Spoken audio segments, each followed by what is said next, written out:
I am sitting in my small apartment right now staring at a text message from my mother. 8 years. 8 years of saving every single dollar, living so frugally that my friends used to call me the cheapest guy in Ohio. I always believed family was the safest place in the world. I was wrong. Before I tell you how my parents stole nearly everything I had and why I laughed about it, let me know where you are watching from today. Hit that like button and subscribe. And trust me, the ending of this story is something you will never see coming. My name is Fernando, and I grew up in Columbus, Ohio, in what most people would call a typical middle-class family. From the outside, we looked like any other household on our street.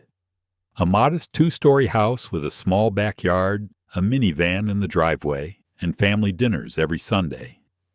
But behind closed doors, the dynamics were far from normal. My father, Raymond, worked at an auto parts manufacturing plant about 20 miles outside the city. He was a man of few words, the kind of person who showed his emotions through silence rather than conversation.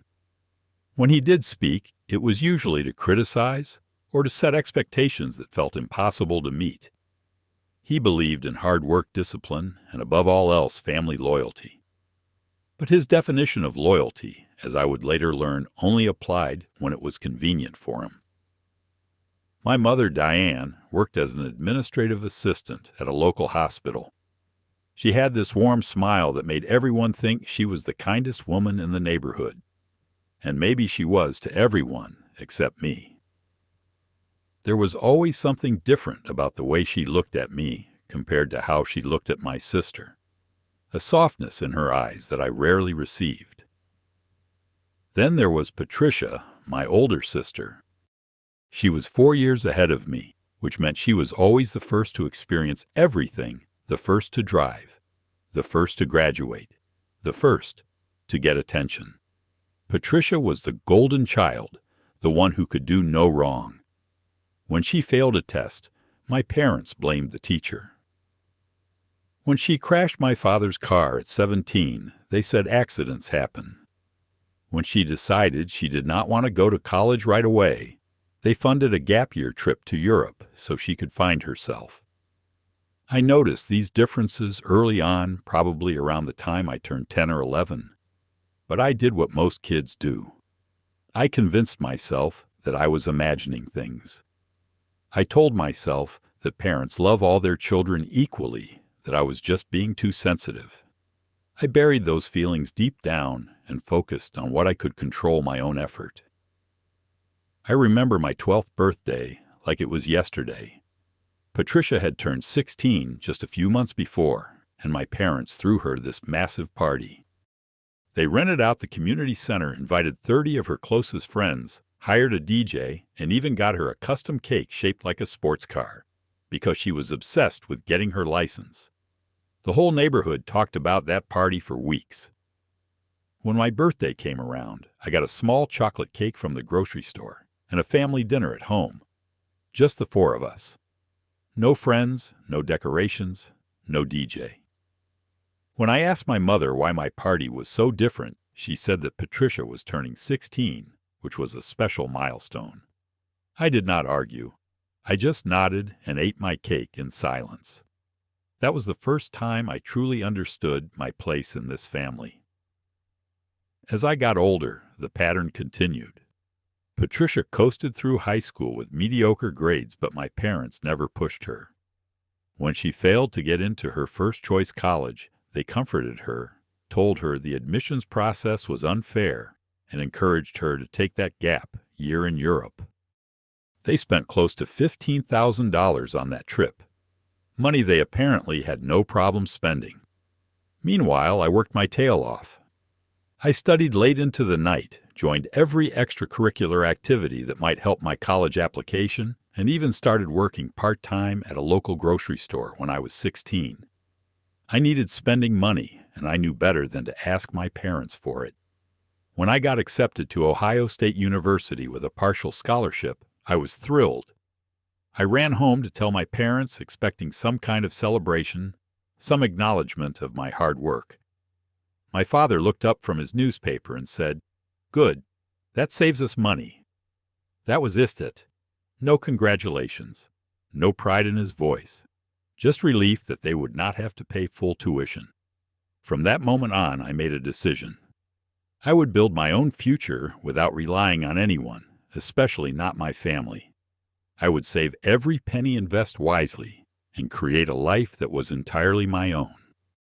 If they were not going to support me emotionally, I certainly was not going to depend on them financially.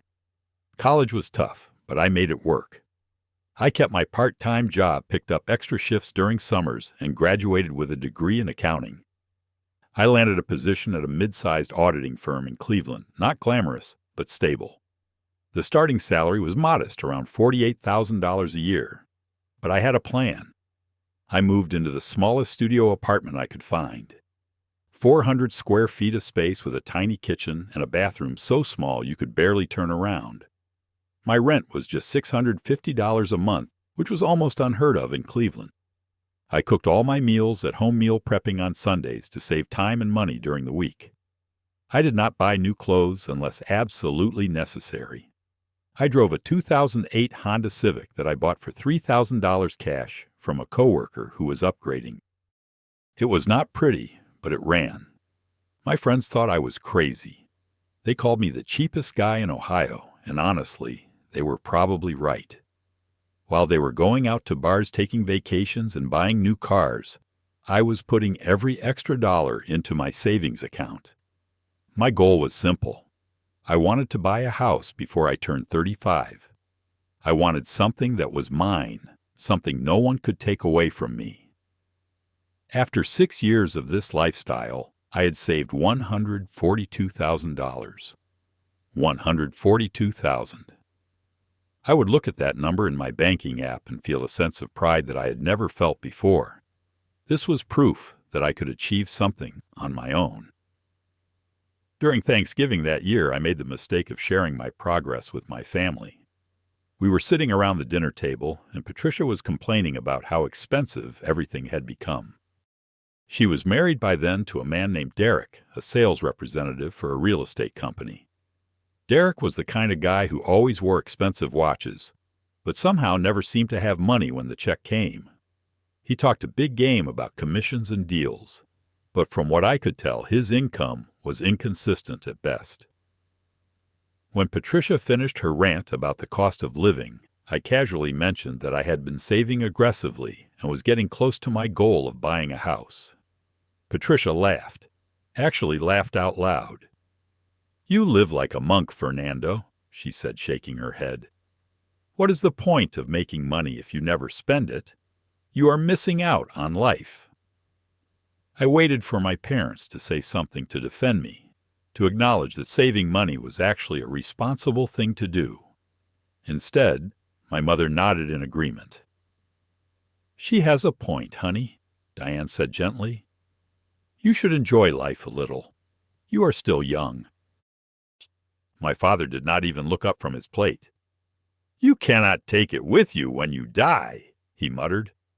I felt my face flush with a mixture of embarrassment and anger. Here I was, the only one in this family who had actually achieved something financially, and they were treating me like I was the one with the problem. I did not say another word about my savings that night. I just finished my meal and drove back to Cleveland the next morning. But that dinner planted a seed of doubt in my mind. Not about my financial choices, but about my family. I started to wonder if they would ever see me as anything more than the responsible one, the boring one, the one who never needed anything, because I never asked. I had no idea how soon I would get my answer. About 6 months after that Thanksgiving dinner, everything changed. I was at work when I got a call from my mother. This was unusual because Diane rarely called me during work hours. When I picked up, I could hear the tension in her voice immediately. "Fernando, I need to talk to you about something important," she said. "It is about your sister." I stepped outside my office and found a quiet corner. "What happened?" Diane explained that Derek had been laid off from his job. The real estate company he worked for had undergone massive restructuring